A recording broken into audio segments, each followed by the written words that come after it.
Hi extension lovers! I'm out here in California and currently salons are shut down. So I wanted to stay busy and keep you educated. So I decided to grab my doll head and some spare hair that I had laying around. In this video, I'm going to show you an example of mini rows. Mini rows are a neat way to wear hand-tied extensions without the big commitment of 3 rows and a ton of wefts. Let me show you an example. This is what a weft of hand-tied hair looks like. For a mini row, I would fold it into thirds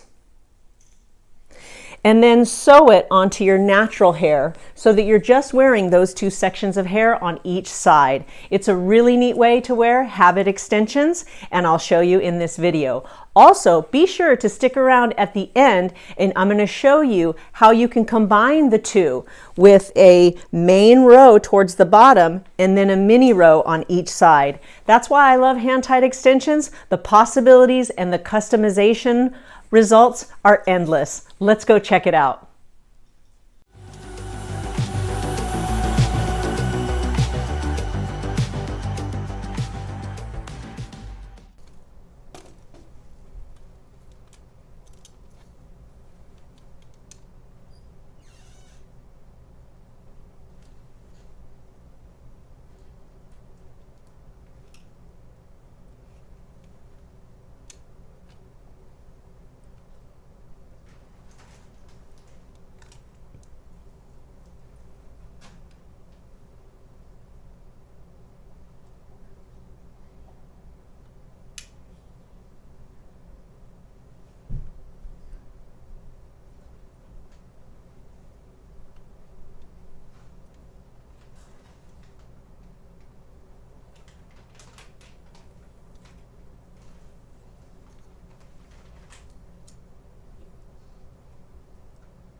So you saw on the doll head all of the neat fullness that was around the face. That's why I love mini rows and I wear them myself.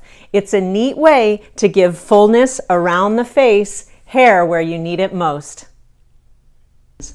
I even wear habit extensions. I've got one mini row on each side. I'm going to show you. We'll get up a little bit closer to the camera here.